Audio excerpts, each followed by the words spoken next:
I am hoping to assure you here that the live stream will start very soon. So please stay tuned. Hello everybody. This is Paul Newman, and if you are seeing this screen, I am hoping to assure you here that the live stream will start very soon. So please stay tuned. Hello everybody. This is Paul Newman, and if you are seeing this screen, I am hoping to assure you here that the live stream will start very soon. So please, hello everybody.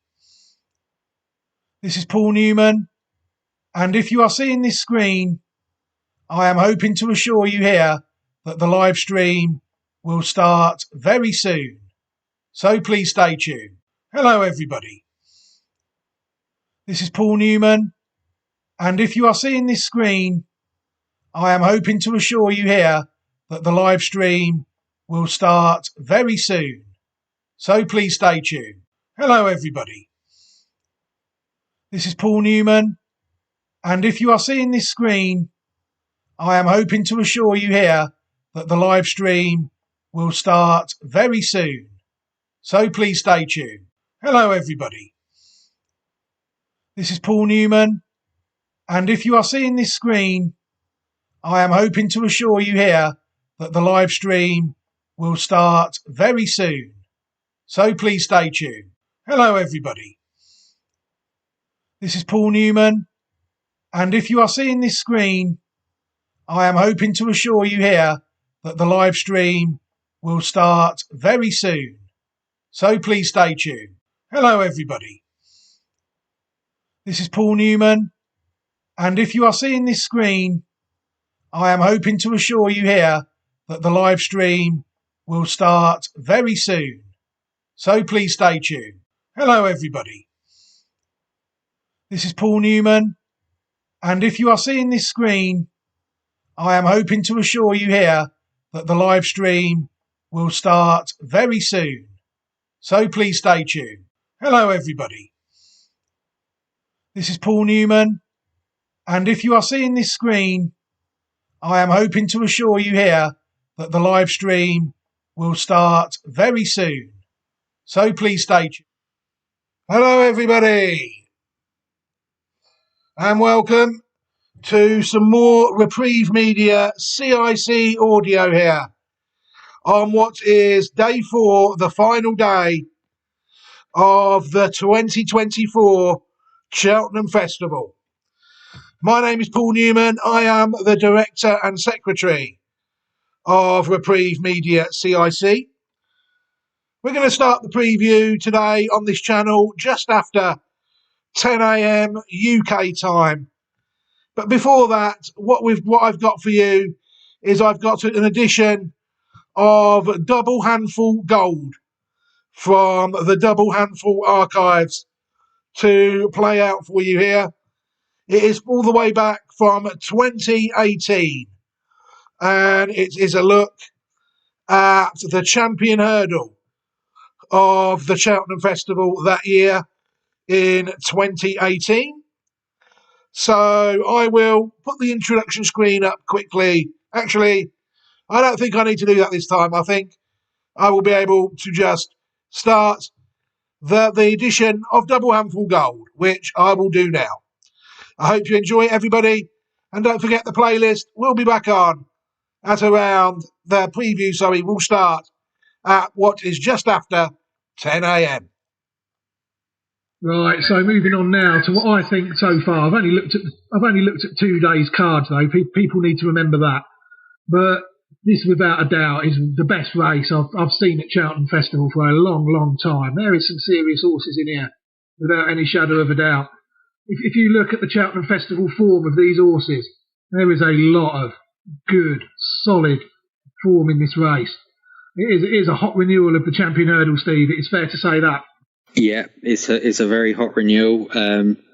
With some of the horses in the race, there's a lot of questions to answer, i.e. Faheen, Yorkhill.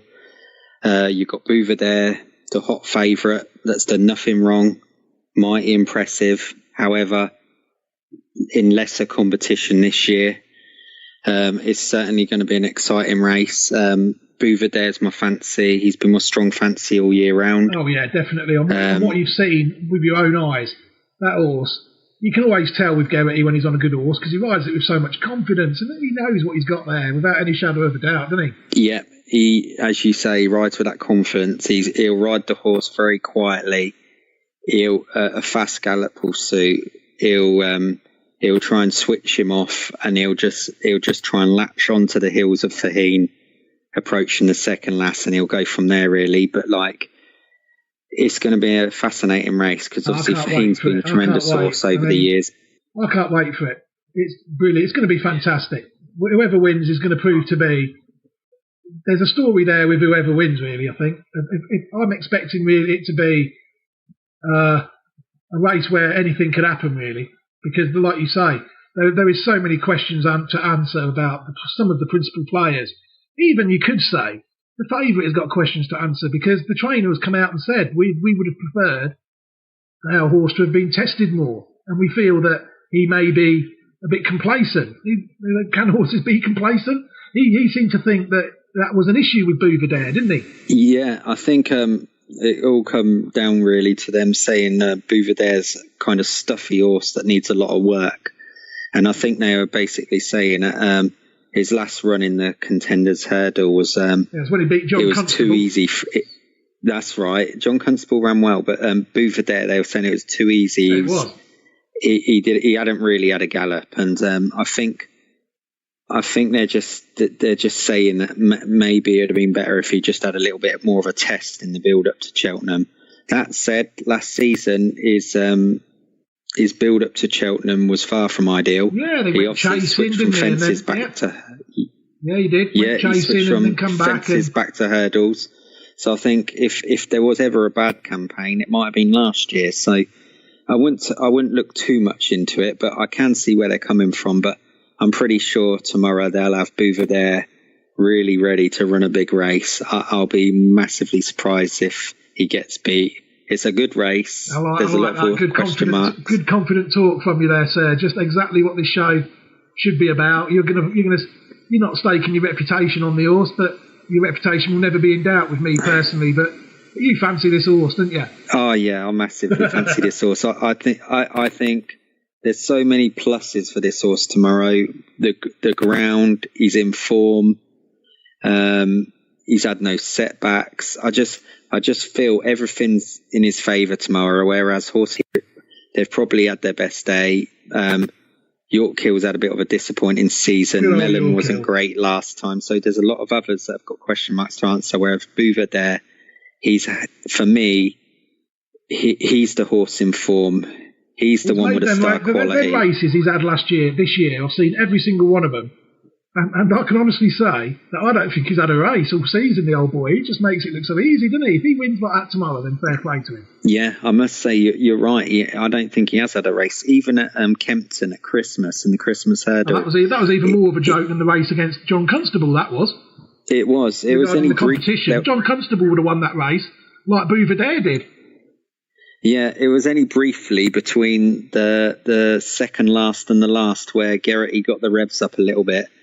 But like, it was only briefly between the two flights, really, where he just asked him to quicken. Other than that, he was just in second gear all the way. He does look a classy. He does look a classy horse, Bouverdare. I will give you that. Very classy. He does look. Yeah. I mean, I don't mind to see it, but you know my views. I mean, we've talked about racing. This is only the third show we've been on the radio, but we've talked about racing probably for years. And you know that I'm a massive Yorkill fan myself. I just hope really that he doesn't do yours tomorrow, really, because that's the game, isn't it? But I honestly think that horse is a serious horse, and especially round Cheltenham. 2 out of 2. You've just mentioned about Bouverdare's awful campaign last year. I mean, I think Yorkill's campaign this year, I think he'd have loved Bouverdare's campaign last year, wouldn't he? Yeah, I agree. Yorkill's not been campaigned well at all this year. 3 miles first time up in himself, has he? The horse is not helping out. The horse is not helping Yorkill, is he? The horse is a bit tricky. Let's just say that. A tricky horse, isn't he? Yeah. Yorkill's a tricky horse. Certainly, he's He's not an easy horse. He has his own mind, and exactly, and he's not helping out. And he might be his own worst enemy again tomorrow. You don't know, do you? No, you can be sure with York Hill that you don't know what's going to turn up until it turns up. It's last season I never thought that once. Last year you knew you were strong on Altior, weren't you? And I was strong on York Hill all season. They both won easy. It's never in doubt in my mind that York Hill would win last year. Never in any shadow of any doubt. But this year, it's hard to say. Like you say, you don't know what the old boy's going to do you? No, you don't. And wouldn't surprise me if he trots all over Boover on the bridle. And I don't think, honestly, deep down, it'd surprise you either. Well, he's obviously a horse with immense talent.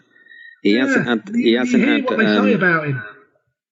Yeah, he hasn't had the best of seasons up to now, but saying that, he has been campaigned badly and he has been put in the wrong race. Impossible horse, hasn't he? He's looked impossible. He has looked impossible. You can't see what they can do with him. It'll be very interesting tomorrow. Personally, I think he'll do well if he finishes in the frame. He's a horse with a lot of talent. On form this season, that is the best you can hope for. Of course, yeah, of course.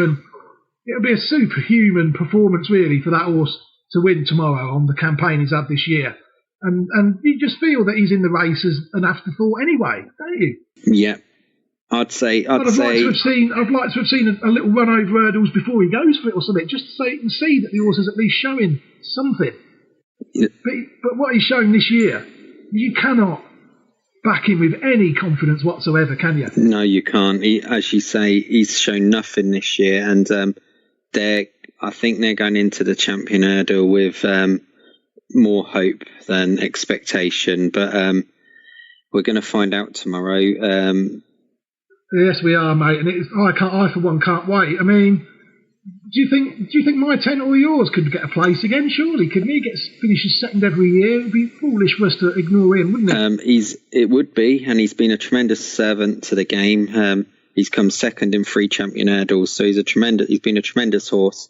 The ground is against him tomorrow massively, and I do think he'll do well again to finish in the frame. But I wouldn't put it past him. But I do think Bouvier will take all the beating, and I think all the others are just running for minor money, really.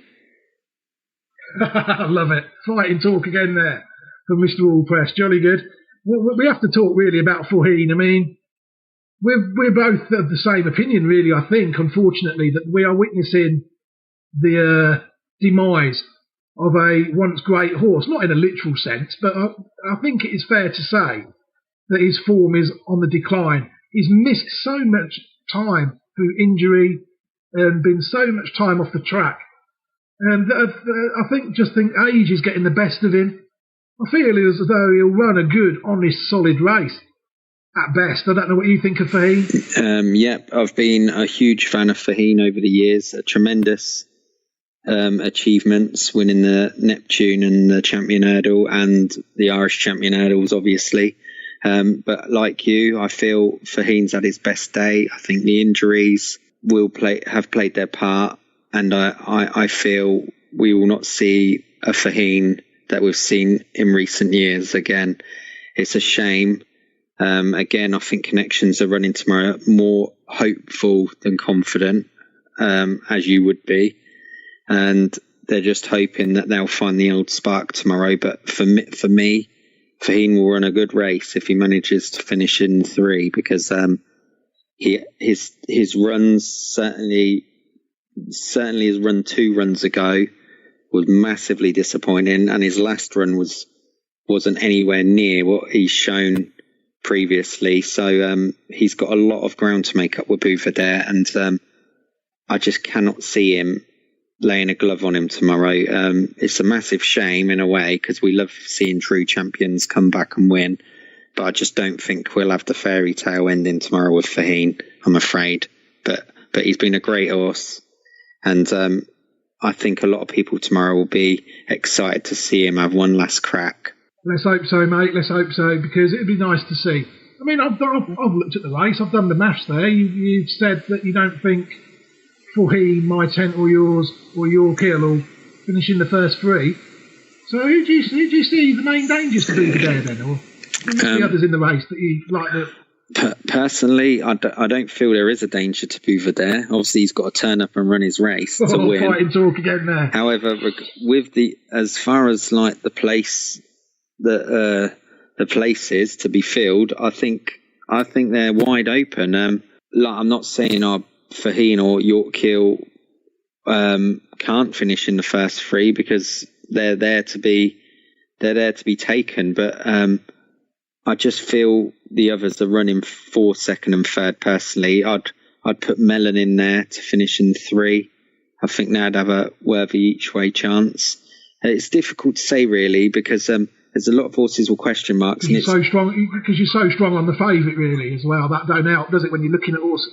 When you're strong on a favourite, the last thing you want to be doing is looking at ways it can get beat, isn't it? Yeah, exactly. And with the question marks, with all the other horses, it's just which horse is going to show what on tomorrow in these conditions as well, which are not going to be suitable for a lot of them. It's just difficult. It's just difficult to really foresee what's going to happen. But I am confident Bouvedere will win. I just think everything's gone right for him, where these other horses, there's not quite the strength in depth between them, where maybe in recent years where we've had a peak Faheen, it would have been more of an ask and more of a question for Bouvedere to answer. But I don't think tomorrow he's going to have too much problems with these other horses, but we'll find out tomorrow. Not long now. Not long now. And they're off. Away racing for the 2018 Unibet Champion Hurdle. And the 2015 winner Faheen straight into an early lead from Charlie Parks in the red cap. Identity Thief over in third. Bouvedere fourth over on the far side in the hands of Barry Geraghty. Green and yellow hoops, white cap. They're followed by Mellon. Then Elgin further back. Yorkhill on the inside. Keane. Mick Jazz followed by Chittabello. And then John Constable on the outside. And Wicklow Brave is just about the early back marker as they make the long run on towards flight number 2, and Charlie Parks now just taking a narrow lead over Faheen. Charlie Parks possibly playing a pace-making role here for stable companion Bouvedere as they approach the flight in front of the stands. In third, Identity Thief in the maroon jacket on the outside of Bouvedere, then Mellon in yellow sleeves in 5th. After these is Elgin in the Elite Racing Club colours, white-black cap on the inside of Mick Jazz in the blue and orange jacket. Yorkhill round the inside from Chittabello, then Wicklow Brave and the nose-banded John Constable. Making their way slightly uphill now towards the back straight, and Charlie Parks just out in front from Faheen in second. Bouvedere round the inside of Identity Thief. The gambled on Mellon is back in 5th, followed by Elgin. Then Mick Jazz to the outside of Yorkhill, and they're followed, held up at the back by Wicklow Brave, by Chittabello and John Constable as they now race downhill and into the back straight and on towards the next flight of hurdles. Charlie Parks by about a length, maybe just under the Faheen in second, tracked by Bouvedere as they approach this next flight.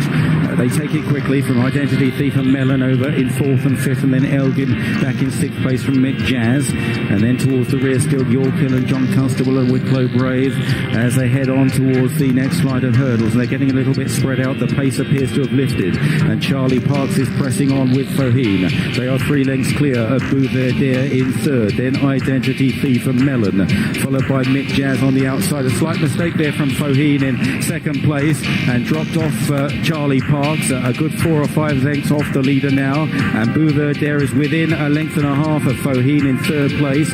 Mellon is 4th, then Identity Thief, Mick Jazz on the outside of Elgin, John Constable out wide, Chittabello and then Yorkhill and Wicklow Brave as they jump the flight going uphill on the far side, and Charlie Parks is a clear leader from Faheen, a good 6 or 7 lengths down in second. No move yet from Barry Geraghty on Bouvedere in third. Mellon is in 4th place. Identity Thief coming under a little bit of pressure. Mellon goes well round the inside. Mick Jazz still going well, and then Elgin as they reach the top of the hill in the Champion Hurdle with 3 flights left to jump. Starting downhill, Charlie Parks out clear of Faheen. Bouvedere in third. Mellon on the inside. Then Mick Jazz and Identity Thief from Elgin. Wicklow Brave making a little bit of a move on the outside in the purple jacket, jumping 3 out. Charlie Parks nearly joined again by Faheen. Faugheen, who's a little untidy. Mellon a bit short of room on landing. Bouverdere coming through to nearly join Faugheen. The horses are almost touching each other. Mellon on the inside still swinging along as they race towards the second last, and Bouverdere taking it up here. Bouverdere, Mellon on the inside going with him though. Mellon and Bouverdere, Mick Jazz just in behind them, still yet to be asked a serious question. Elgin running on Faugheen under pressure. Wicklow Brave, they turn for home. Mellon on the inside of Bouverdere, chased by Mick Jazz, and they're kicking away from Elgin and Wicklow Brave as they head towards the final flight in the champion hurdle. Bouverdere taking a fractional lead. Mellon coming under pressure from Paul Townend at the final flight. Bouverdere and Mellon, they were in there together. They landed as one. Geraghty goes for Bouverdere. Mellon is finding plenty. They race up towards the line, head to head, toe to toe. Two great hurdlers racing to the line, and Bouverdere just retains his title.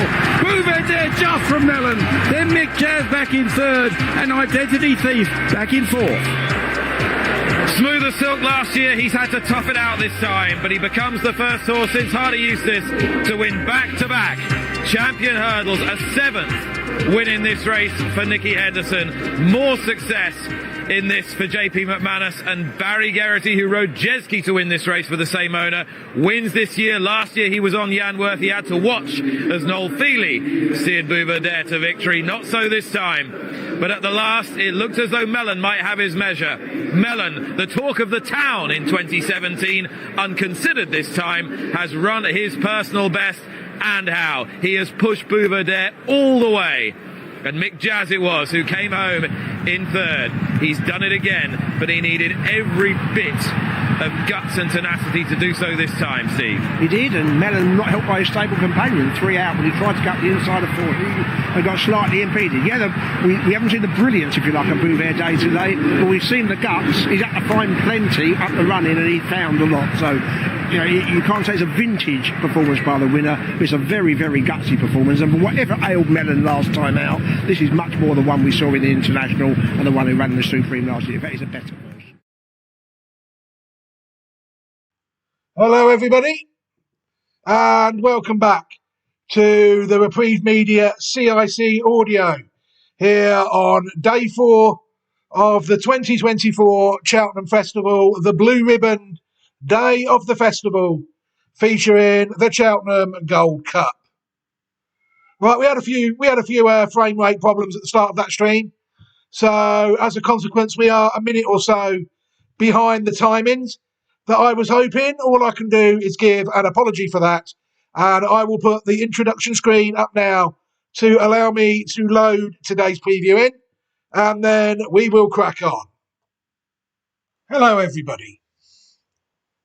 This is Paul Newman, and if you are seeing this screen, I am hoping to assure you here that the live stream will start very soon, so please stay tuned. Hello, everybody. This is Paul Newman, and if you are seeing this screen, I am hoping to assure you here that the live stream will start very soon. So, hello, everybody, and welcome back. That was a fairly seamless load today, which I can assure you is not always the case. Doing that, it can be quite tricky.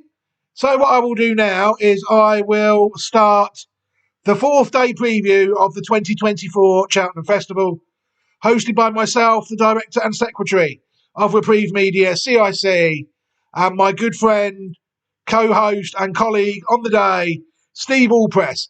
Can I just thank Steve for taking the opportunity this year to compile these previews. We've done the previews every year, and to me, quite frankly, they go from strength to strength.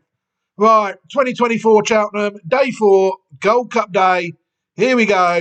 It's over to Steve Allpress for his preview of the first day, starting now. So, we're just going to wrap up the week. It's been a tremendous week. I've had lots of fun. Highlight for me, obviously, as I mentioned earlier, was Ballyburn in the Gallagher Novices Hurdle. Factor File impressed me massively. Lossiemouth put in a huge performance. Slade Steel put in a very good performance in the Supreme. I thought Mystical Power, the runner-up, ran with credit. So yeah, we've had some good horses run this week, and I'm looking forward to the final day, and be back next year. Looking forward to the fourth and final day of the Cheltenham Festival. Anyway, we'll start off here with the JCB Triumph Hurdle, a juvenile hurdle for 4-year-olds over 2 miles. One of my long-time fancies is in here. Nicky Henderson trained Sergino. I heard there was a lot of talk about him at the very beginning of the season. Nicky Henderson made it pretty clear that he didn't think he had many top-class novice hurdlers for this season, but he did say Sergino was his main one for the Triumph, and he would be hoping that he wouldn't need any more. I thought that was something in itself, really. That was a pointer in itself, just to indicate what he thought of the horse. He went to Kempton the day after Boxing Day, it was, in the Christmas meeting, and he was pretty impressive on the day. A lot of people crabbed his jump in that day, but I thought he jumped relatively well throughout the race. It was only the last couple of flights where maybe a little bit of inexperience and just getting lonely when going to the front. So for me, that wasn't an issue. He then went to Cheltenham for Trials Day, where he met Burdett Road, another horse that was highly touted and looked good earlier in the season. Obviously, he's not here for the Triumph Hurdle due to a setback, but Sergino put him away very well on that occasion and powered up the hill. And obviously, ever since then, he's been very short price for this race.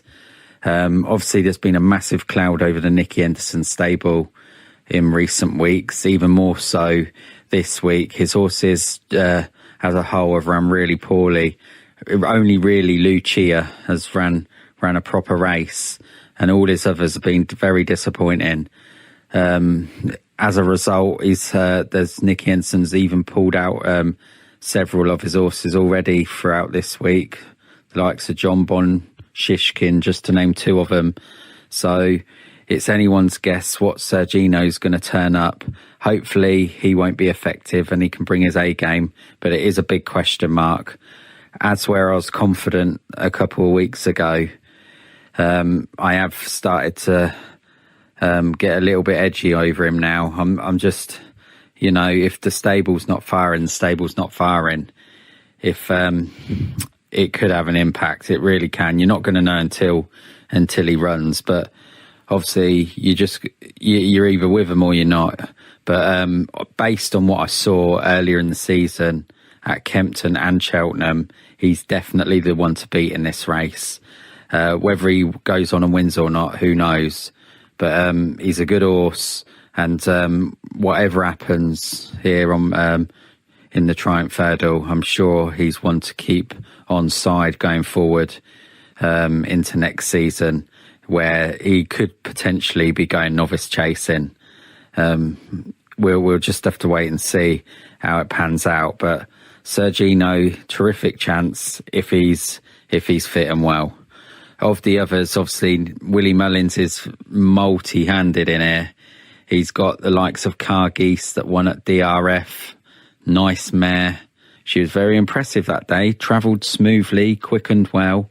They were in a bit of a bunch at the finish, but she could be improving. She's an each-way player for sure. Stormheart, who she just got the better of on that occasion. He had a bit of a bad passage through that day. Didn't jump the best.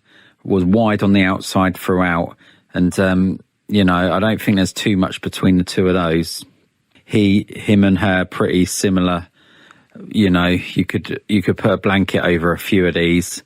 Paul Townend's obviously opted to ride him over several of the others, which might be a pointer in itself. But he's also got an each way chance. The one horse, obviously, that hadn't had a run, that went into DRF and ran a cracking race, was Matt Marlborough.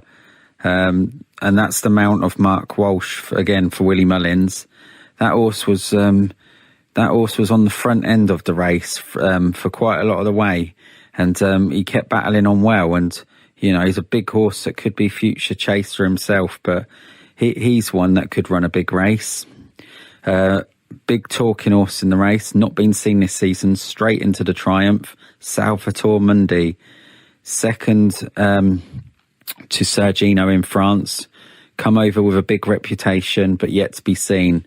Massive ask on its first hurdle start over here. I think he's up against it myself. If he was to win, he must be pretty special. But for me, he's one I'd probably be just bypassing. I was interested in him and did have a little anti-post bet on him at the very beginning of the season, but obviously him not running wouldn't be something that appeals to me really. I've obviously gone off him because of that reason. Bunting's ran a couple of good races, one easy on debut, fourth in DRF, not beaten too far. Again, could be thereabouts. Away from the Willie Mullins horses, I think Salva's a decent animal. Really does want that soft surface. That's the Gary Moore horse with Gavin Sheehan on board. Salva looked very, very impressive early in the season on soft ground. Not so impressive last time, but still got the job done relatively well. But again, as I said, that horse wants real soft ground. And, if lightly soft ground on the day, so that'll benefit. And, each way player, I do think it's got a fair bit to find, but it's a good horse, and there's any amount of improvement in it. But yeah, I think that wraps up really the Triumph for me. I do think it's all about Sergino, but it's all based around whether he's right or not. If not, I'd probably go for Cargeese. But again, as I said before, in DRF there wasn't much between 3 or 4 of them in there, which suggests to me that they might not be a standout horse in Ireland for this year's juvenile. Therefore, I'm going to stick with Sergino, but I don't have quite the confidence that I did have, not based on the horse's ability, but more so the stable form. On actual ability alone, I think Sergino's head and shoulders above these. But again, until he runs, we're just not going to know. But he'll be my selection anyway. We've got to stick with him. I've been with him from the very beginning, so I can't desert him now. Sergino is my selection for the JCB Triumph Hurdle. Fantastic, Steve. Thank you very much for previewing the opening race on the final day, Gold Cup day of the 2024 Cheltenham Festival, the 4-year-old hurdle race of the festival, the Triumph Hurdle. And rather like you, I think it's very disappointing that the favourite, Nicky Henderson, trained Sergino, isn't taking his place. You alluded to him in your preview quite heavily. The winner of the Prix Wild Monarch in France has come to England and made a seamless transition to hurdling, and it would have been fantastic to see him take his opportunity. But I do think it's quite an interesting race nonetheless. I've actually got 2 that I've identified turning up. I'm going to take a look at a couple of the others, though, before then. I noticed Madgeborough. I looked at him when he raced in Ireland on his second start. He finished 3rd. To me, I don't really fancy that one. I don't really like the stallion in jumps racing is strange, isn't it? Martinborough. And he's actually related to Majala, the old Tom George horse that used to go round. Mighty Bandit, I suppose, is interesting. He's one of the horses from the dispersal sale that has moved from Ireland to England. But again, I've looked at that one before. He's from the family of Akilak. I don't know if people remember that one. It actually was fancied in the Triumph for the year. 4-year-old hurdler that Howard Johnson used to have. One owned by Alan Shearer, among other people. I remember it quite well, actually. But to me, Akilak weren't really that good in the end. And I don't really fancy this one either, really. Mighty Bandit. Salvatore Mundi is interesting, I think, to me. I mean, he was second behind Sergino in the Pre-Wild Monarch.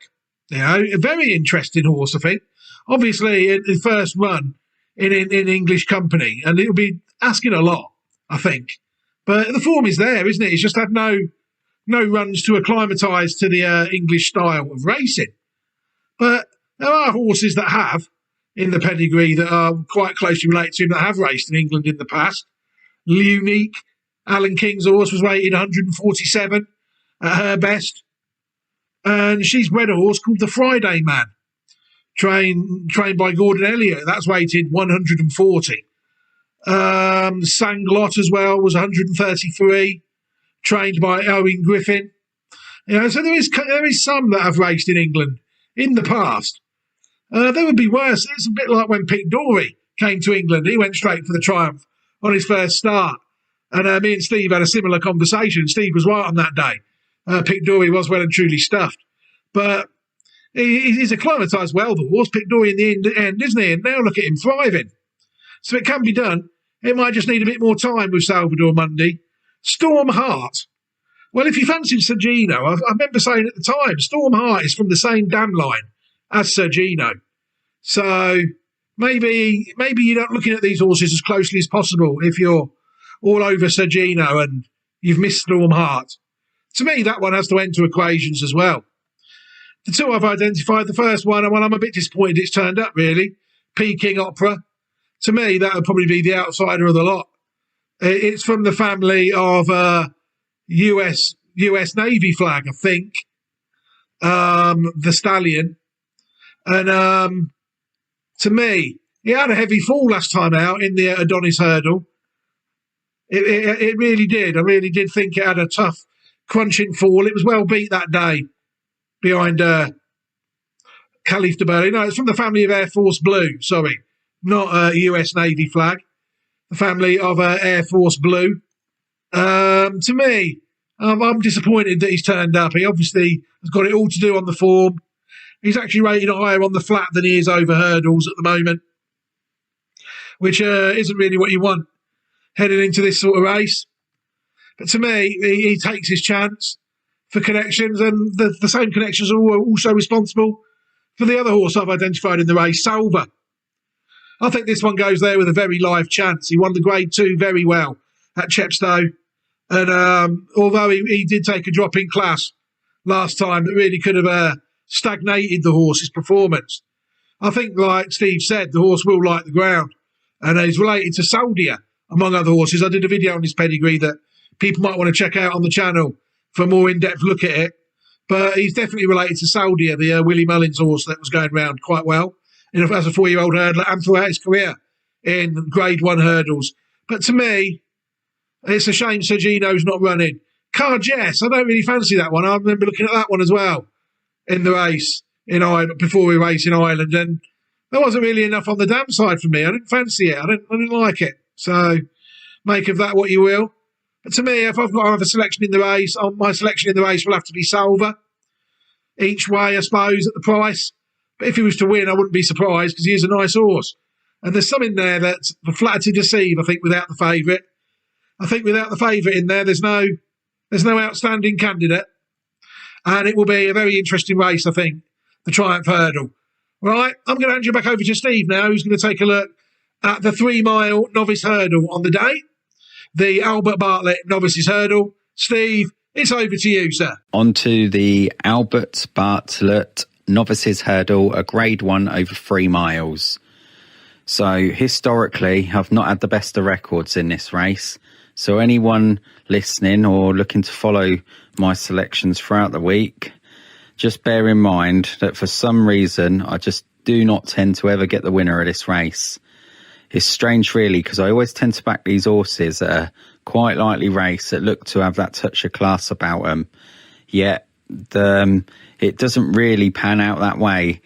I've noticed that it's the type of horse that you need for this race is a horse that with a fair bit of experience, that's battle hardened, and like anything really, has to stay the trip.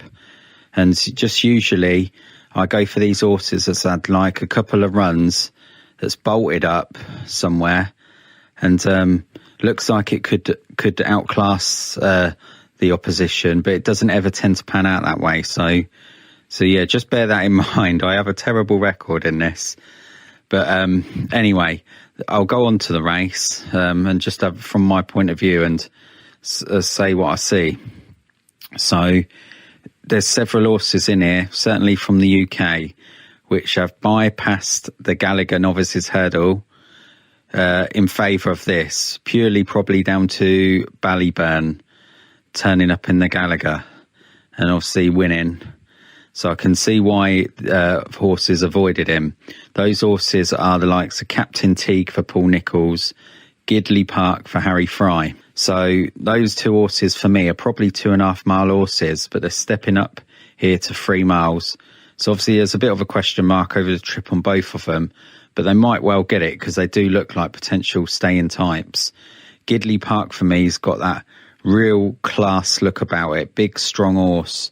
I'm surprised he never turned up, to be honest with you, in the Gallagher, but I wouldn't say he's without a chance here. He's going the right way. He's won 3 from 3 this season, and you know, I do feel that he's probably got that little bit more class than Captain Teague, who in his own right has got a fair chance here. Of the Irish, obviously Dancing City won at DRF, and Reading Tommy Wrong won, beat Il Atlantique and Firefox several weeks before that in the rerun at Nace, I think it was. Reading Tommy Wrong was held up that day, and he seemed to mug, if that's the word you'd call it, he seemed to mug Il Atlantique up the run-in, and he didn't jump too well throughout, so it was a pretty impressive performance in the grand scheme of things. And, you know, Paul Townend's obviously chosen him over Dancing City and High Class Hero, so that's probably a pointer itself. You know, Nicky Ensign's got one in here that's looked good this season, strong stayer, but again, you have to question the stable's form, so I'd have to bypass him. Lecky Watson's a horse that I know a lot of shrewd people have tipped up for this race, but for me, although he does look like a stayer, he just struggles to win races, so I just couldn't be with him myself. There's a couple of horses here, Jigginstown, they've had a good record in the past in this race, maybe not as much so recently, but they've always had horses that are around about hitting the money in this race in previous years. They've got a couple of big outsiders in this race that, you know, they're the typical kind of horse that run well in this. They've had a good few runs. They're battle hardened. They might lack that little touch of class, but, you know, they're the type of horses that tend to do well here. But yeah, if I'm giving my selections now, I'm going to go for 2 horses in here, and it's just purely down to a gut instinct, because I do think, I don't think nothing's really stand out, but I do see a lot of potential. So I'm going to go for Gidley Park because I like what I've seen. More workmanlike than anything last time, stepping up in trip, but I do think the horse got a big engine and a touch of class. So he's going to be one of my selections. The other horse, I'm going to stick with Reading Tommy Wrong, because I do feel that Firefox and Il Atlantique are fair horses.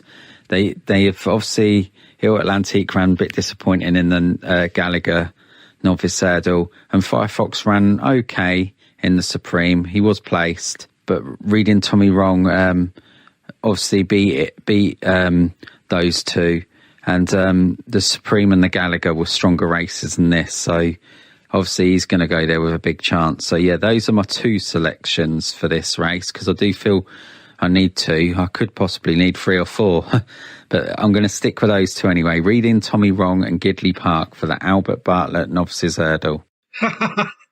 Fantastic audio, brilliant. 3 or 4 is never normally enough in this race as well. It is just that sort of race, isn't it? It's loads of horses tapped with potential, and normally some of these often do miss out in this race and go on and have perfectly reasonable careers. But I'm going to try and have a look at the race as well myself, because there's a couple in here that I like. I'm going to touch on start really with the ones I've already got an interest in, because some of them are quite nice. Lecky Watson is one, the Willie Mullins horse. I mean, to me, it's a very well-bred horse that. It's related to some good horses on the flat, like Adia, the UK Derby winner recently. It's also from the family of Annie Power, the German horse. I've got a mare called Anno Power. That's why I nearly said Anno Power as well on this line, who's been talked about for the mare's bumper this year at Aintree. That's related to this line as well. So I'm hoping Lecky Watson runs well. Interesting that Steve touched on the two Gigginstown runners there and said that they might be highly tried and they lack a bit of class. Normally he would be spot on, but this year they're quite well bred. I've watched Search for Glory go round 3 times now. It won well first time out when I had a little look at it, stuck it on a maybe list. It then really wasn't favoured by the weights on its next start. I thought it had to give weight away to a few useful horses in a Group 3. It then come out and won a Group 3 on its last start, Search for Glory did. And that is a nice horse. It's a very, very interestingly bred horse, without any shadow of a doubt. It's from the family of Remittance Man, who at his best was rated 172. There's also 142 rated in there. Treble Bob as well. 153 rated horse, trained by Tom Taff, called Tumbling Dice as well. You know, so that one for me is an interesting chaser in the prospect. I've got it on a maybe list. Search for Glory, as well as Gidley Park as well. I've got Gidley Park on a maybe list as well, because that horse is actually from the family of Denman. Very, very promising line, that is. I've seen Polly Puttons in a few dam lines this year, 3rd or 4th dam. And this is the 3rd dam this time. But to me, though, if you look at the first dam of Gidley Park and the one after that, they've all flattened out about this mark, 130-ish. And I wasn't really that impressed when he won the Grade 2. Last time out, he didn't really improve his rating at all, if you believe the rating post. So that's why the horse is still only on a maybe list, Gidley Park. But yeah, very interesting race this is, without any shadow of a doubt. Captain Teague is probably a horse I've missed somewhere along the line. I think he's more than well bred enough, really, to be noted. He's got to novice hurdling there, and I've somehow missed him. So this, if he was to win this race, he might sneak on as a novice chaser, because there's already a 160 rated horse, Sky Pirate. He's half brother to that. Sky Pirate by Midnight Legend, Captain Teague by Doyen. You know, if that's potential there, isn't there, for Captain Teague to be better than what he is. The dam as well, Dancing Bubble, she was rated 125 over hurdles. She secured black type as well, 3rd in a 2009 novice handicap hurdle, a listed race for mares, which was also 2nd in a listed bumper as well. The 2nd dam was rated 157. You know, Kate's Charm, 157 over hurdles on her day. Grade 1 winner in 2002, where she won the Cleve Hurdle, that race now a Grade 2. You know, so that horse is quite unlucky, really, that I've not picked it up before.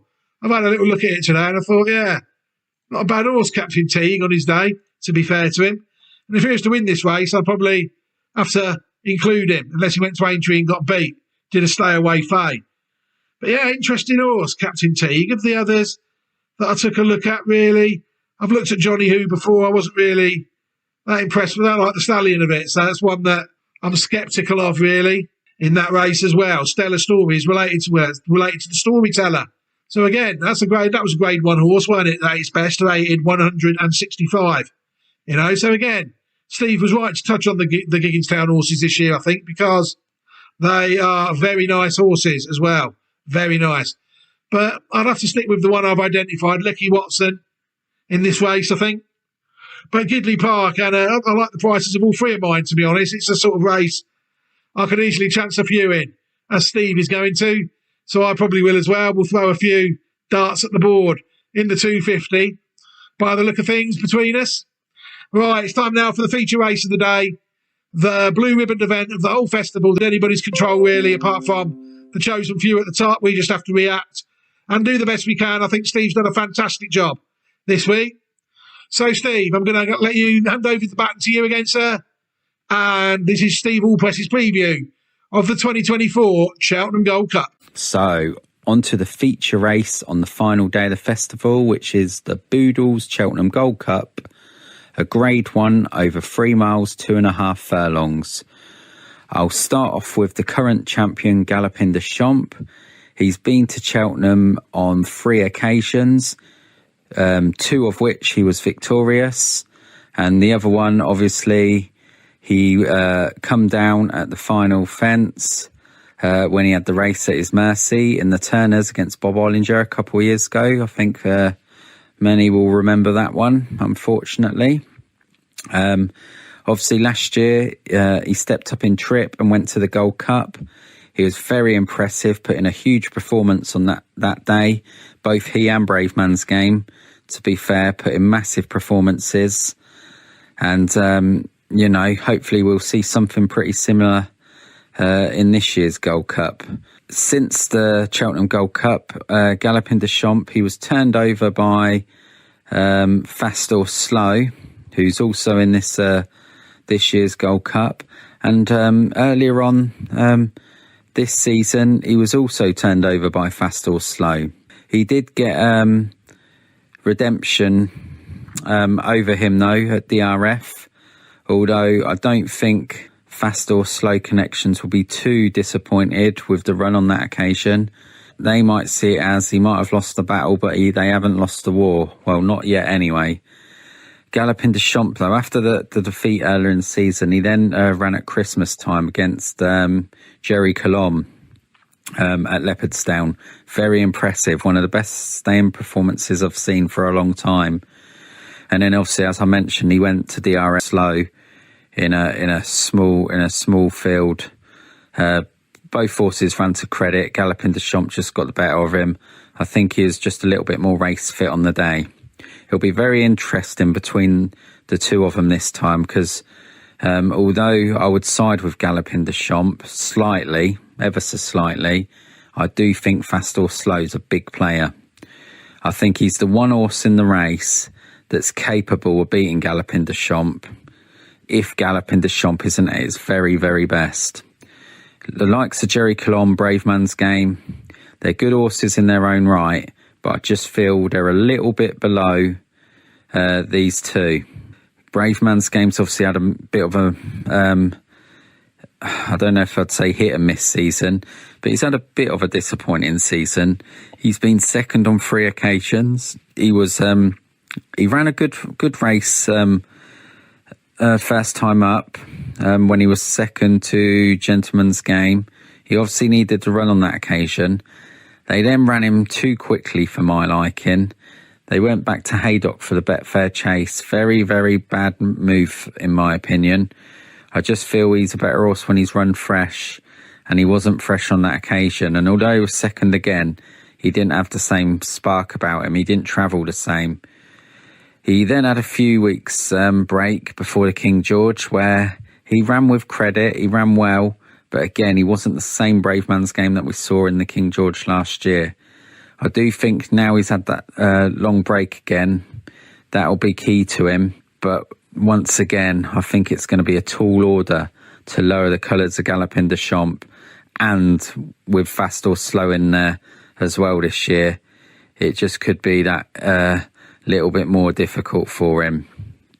Jerry Colomb, he was a fair novice. A lot of people tipped him up for this race at the beginning of the season, but for me, the form of that last year's novice hasn't quite come up to scratch, and for me, he's looking more maybe for place money than looking to win the race. But that's just my view on Jerry Colomb. I think he's a fair horse, but just lacks that little bit of extra class of some of the others in here. Allpress, he's a fair horse. He's had his issues in the last year or so, but he's had a couple of comeback runs now. One where he beat Protectorat first time up. Then again, he was second at Ascot behind I think it was Pick Dory last time. But again, he never really looked like winning on that occasion. But it was over a trip that is possibly too short, and he's a better horse going left-handed. That's the way it looks anyway. There's a couple of stayers in here which people are pretty familiar with. Corrick Rambler, who won last year's Ultima and the Grand National, and Hewick, that come with that late surge to win the King George on Boxing Day. Again, they're both strong stayers, but I do think they lack that little bit of class of these horses towards the head of the market.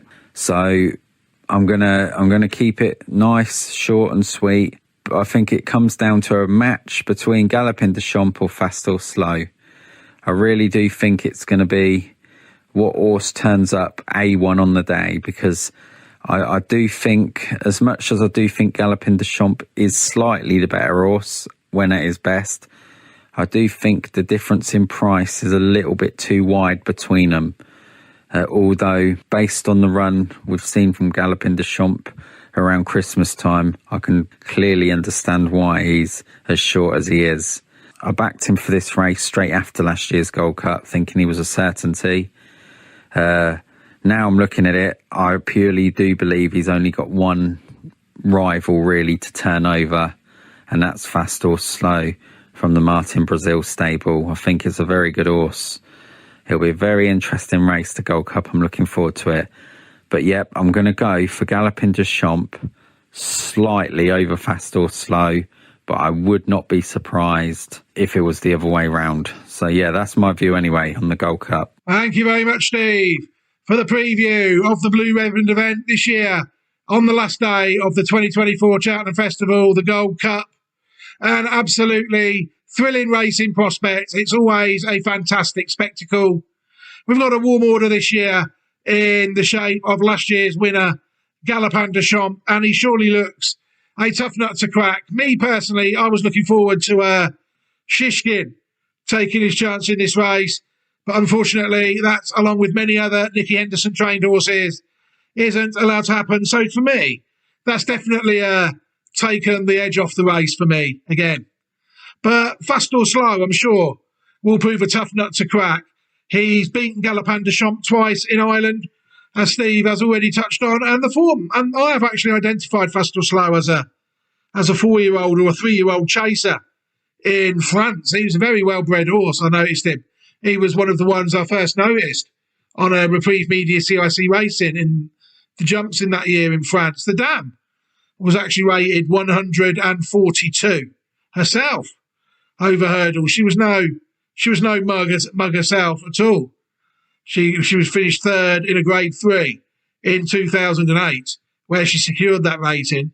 She won other races as well, over hurdles and fences in France, pop over. And she's for herself was from a very decent family on the flat, Wildenstein flat family.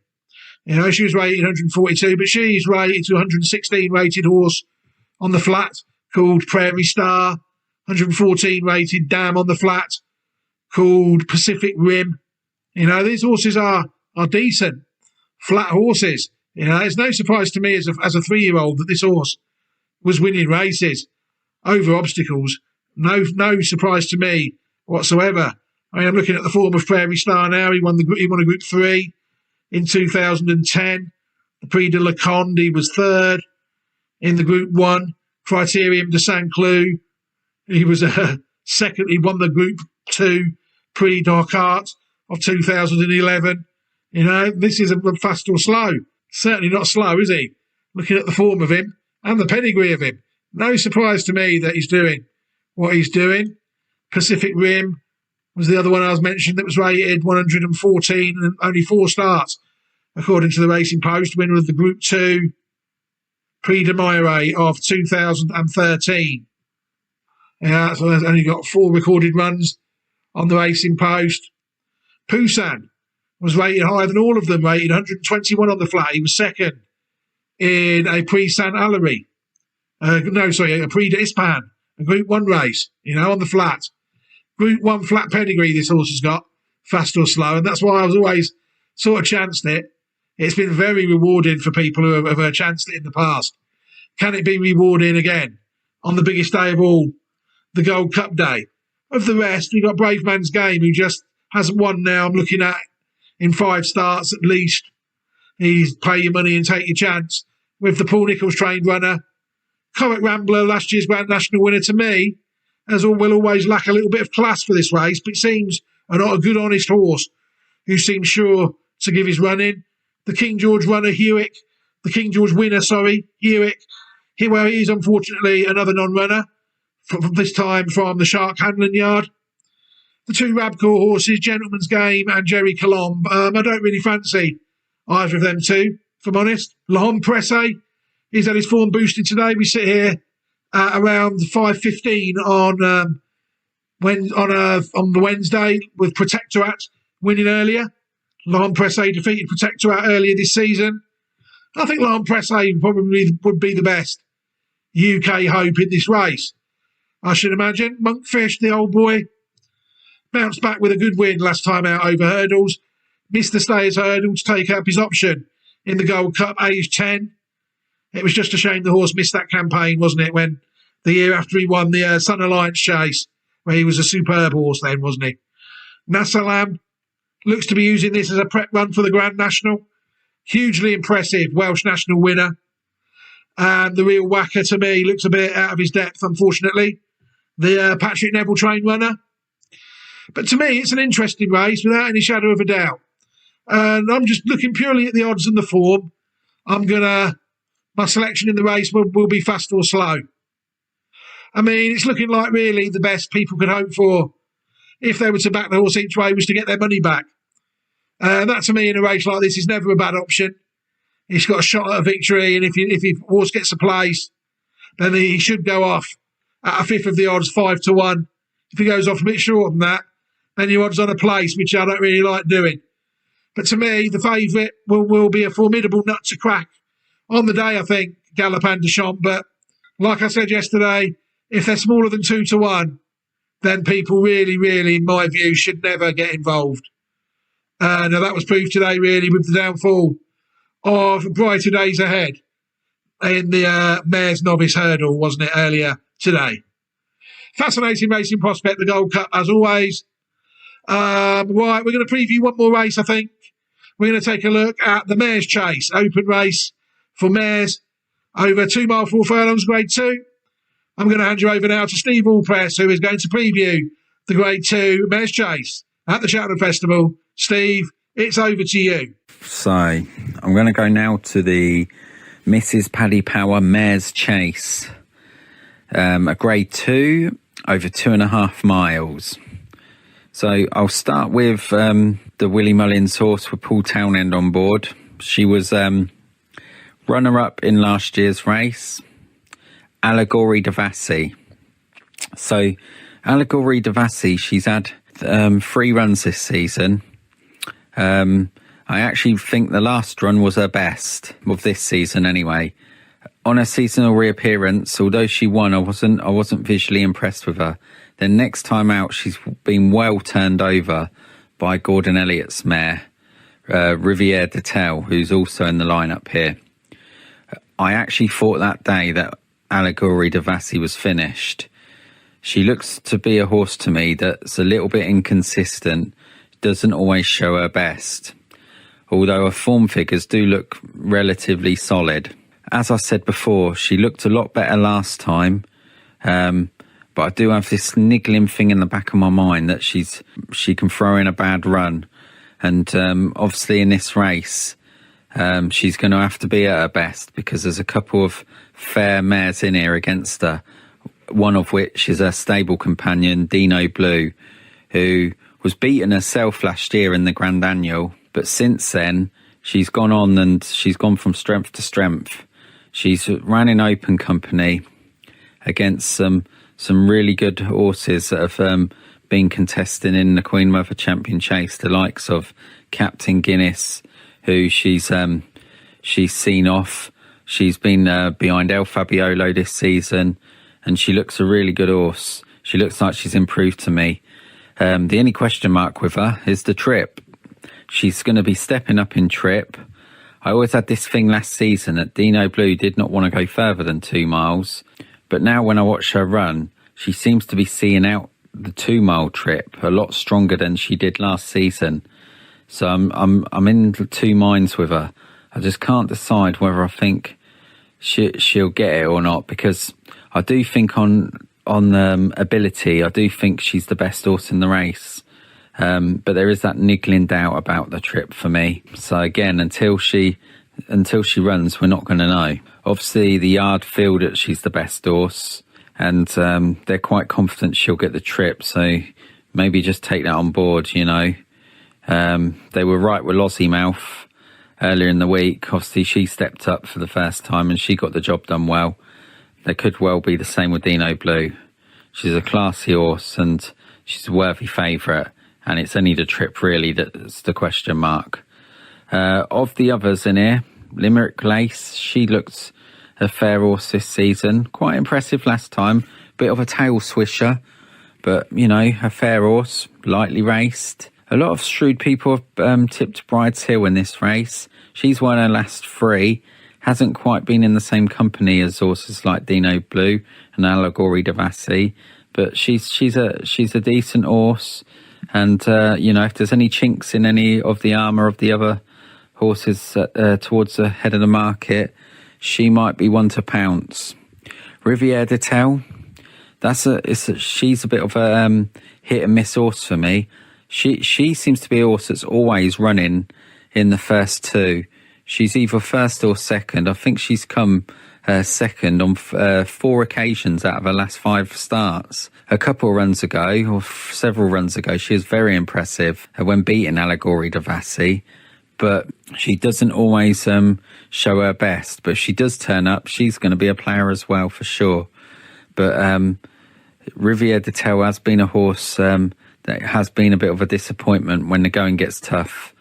So she's not one you can rely on, but, you know, on her best form, she can put a good run in. Another horse that's very inconsistent for me that's in the race is Harmonoia Maker. She's been a horse that I heard little whispers about her being like having an engine like Apple's Jade. This was in her novice hurdle campaign last season, and she's looked good in some races and then disappointing in others.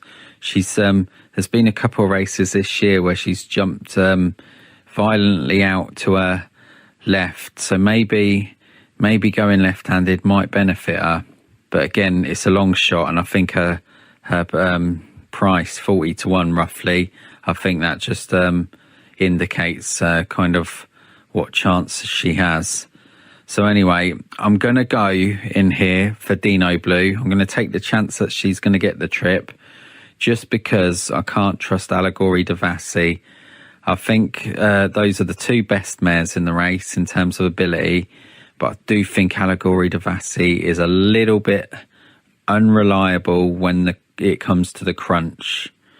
This time last year, I thought she had a major chance. I did tip up Impervious for this race last year, but before that, Allegory de Vassy did look bomb-proof. For me now, she does look a little bit fragile and suspect. So for that reason, I'm going to go with Dino Blue, her stable companion. So Dino Blue is my selection for the Paddy Power Mares Chase. An absolutely brilliant preview as ever there of the Paddy Power Mares Chase by Steve Allpress again there on day 4 of the double handful coverage of the 2024 Cheltenham Festival. We're approaching the home straight now. I mean, this race, the Mares Chase, I'm going to include it in my any other business really, because for me, the race is all about one horse, Allegory de Vassy. She's a mare I've been with really for quite a while now, since I saw her beat subsequent Group 1 winner Brandy Love over hurdles in a Grade 3. I looked at the pedigree over that day, realised she was related to a very good horse on the flat in Lawrence, the old Colberg flat mare, multiple Group 1 winner. I think she won the Champion Stakes, the Irish Champion Stakes. I think she won Group 1 races in France as well as the UK. She might have even won Group 1s as well. But to me, like Steve said, she can be frighteningly inconsistent. But again, I think at her best, I think she beats this lot. Dino Blue, he's related to Blue Sari. I remember that one going round. And to me, Dino Blue has proved a better horse than Blue Sari. But to me, Allegory de Vassy, I think, getting the £2 off the JP McManus own mare, that could be crucial in this race. I don't think there's a lot between them. off level weights, if I was to be honest with you. But Dino Blue carrying 11.7 and Allegory Devassi carrying 11.5. It looks to be an interesting race. Another one I mentioned is Limerick Lace, just for the fact that Sway, the dam of Limerick Race, has had 3 runners this week at the Cheltenham Festival. She's given birth to three foals, and they've all ran at the Cheltenham Festival. Sway herself was no mug. She was rated 137 over hurdles, a listed winner in France in 2009. In fact, she won 3 Lortoy listed 3-year-old hurdles back in 2009 before coming to England for a chase career, which culminated really in a couple of novice chase victories, the best of which was lower than her hurdle mark. But she was a good French hurdler, and this one, Limerick Lace, is the 3rd to go round. She's the top rated of 153. The other 2, I liked what you're thinking, and I know the way you're thinking. They both went round earlier in the week, rated 142 and 141. So Sway is a solid mare, and Limerick Lace seems certain to have some sort of a chance, but I do think the top 2 are the 2 to beat in this race. The rest of them, well, they are what they are, fairly exposed, I think. They've been going round quite a while. A few of them, Carroll's Pass is one that's quite younger than the rest, but to me, I think Amy Murphy's mare has a fair bit to find on the figures, although she is by a nice stallion over the jumps in authorised. But to me, this race is all about Allegory Devassi for me.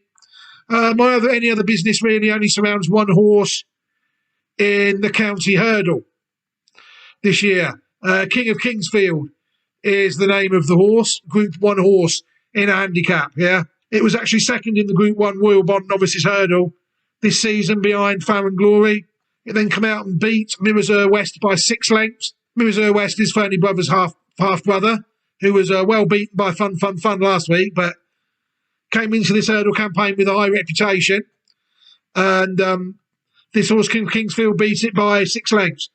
It then was 14 lengths behind Ballyburn, went 3rd in the novice hurdle in February.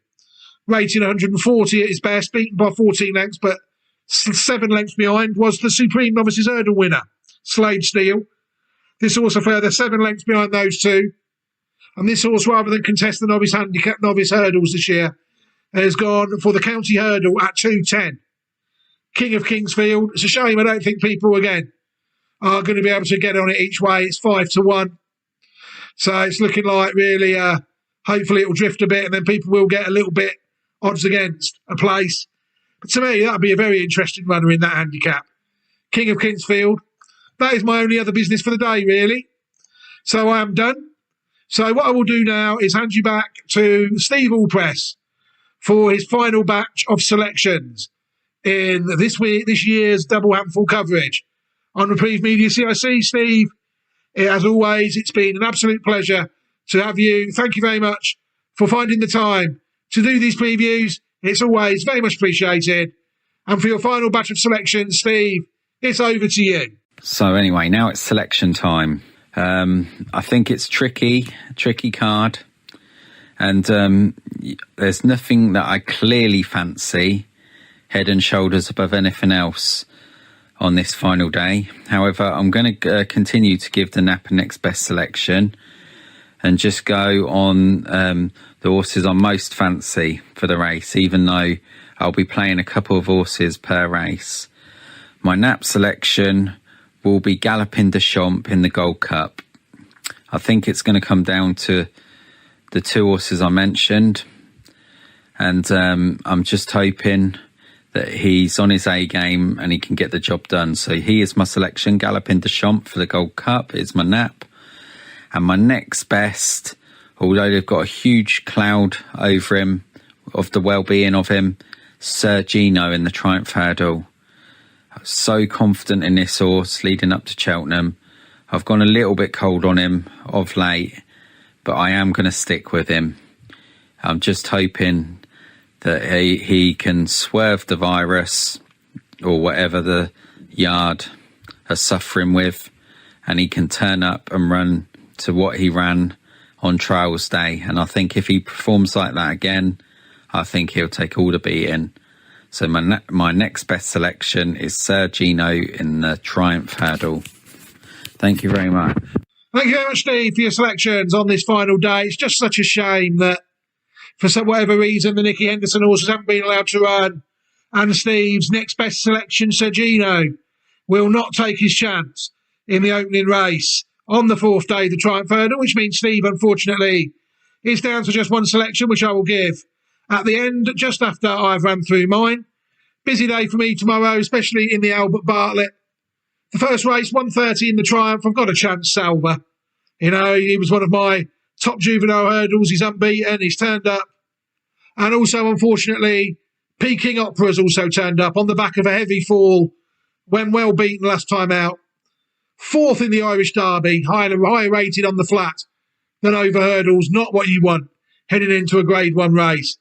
Loads to do, and I probably will just not even entertain putting anything on him.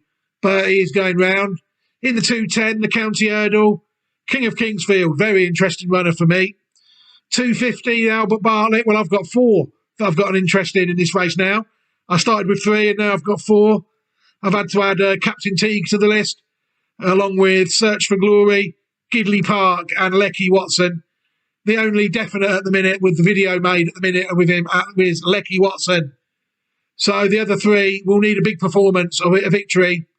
The 3:30, the Gold Cup, the Blue Ribbon event of the week, I will try Fast or Slow. And in the 4:10, the Mare's Chase, Allegory Devassi, and I will have to give her as my best chance of the day, hoping to defeat the mare owned by Ireland's biggest gambler, arguably 2, if you include Limerick Lace. What could possibly go wrong? A quick recap of Steve's selections for, just in case people miss them. Well, it's selection, really. It's Galopin de Champ is obviously his nap of the day, as it's his only selection. In the feature race of the day, the Blue Ribbon, the Cheltenham Gold Cup, due to his other selection being a non-runner, which was Sergino in the Triumph Hurdle.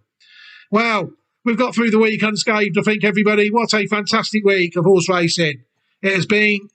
May I just take this opportunity to thank whoever's listened to any of our content over the last 4 or 5 days. Thank you very much for supporting the project. Thank you very much for supporting the channel and the stream. It's all been very much appreciated. I hope you've enjoyed all the content, most importantly. And it's been a fantastic week. I'm sure you'll agree.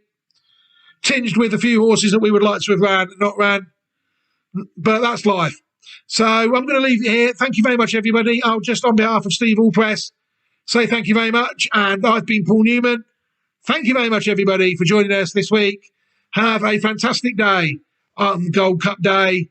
May good luck to everybody. May everybody's horses and everybody's connections come back safe and sound after what promises to be a very eventful day's racing. Take care, everybody, and look after yourselves. Goodbye. Hello, everybody. Welcome back to me, the Director and Secretary of Reprieve Media CIC, Paul Newman. Just dropping in live on the stream to give a massive thanks to my friend, co-host and colleague, Steve Allpress, for finding the time to provide these previews over the years, and especially this year in 2024, which has been quite a taxing festival, it's fair to say, with the amount of non-runners from certain yards represented by bookmakers. But I think we've got through it well. What I'm going to do now is I'm going to end this stream on the Reprieve Media CIC YouTube channel. Thank you very much for supporting the channel through the week. Thank you very much for watching the stream, those that have. And I hope to be back with, in some way or form, with some more Reprieve Media CIC independently produced content in due course. But for now, take care, everybody. Have a fantastic day and goodbye.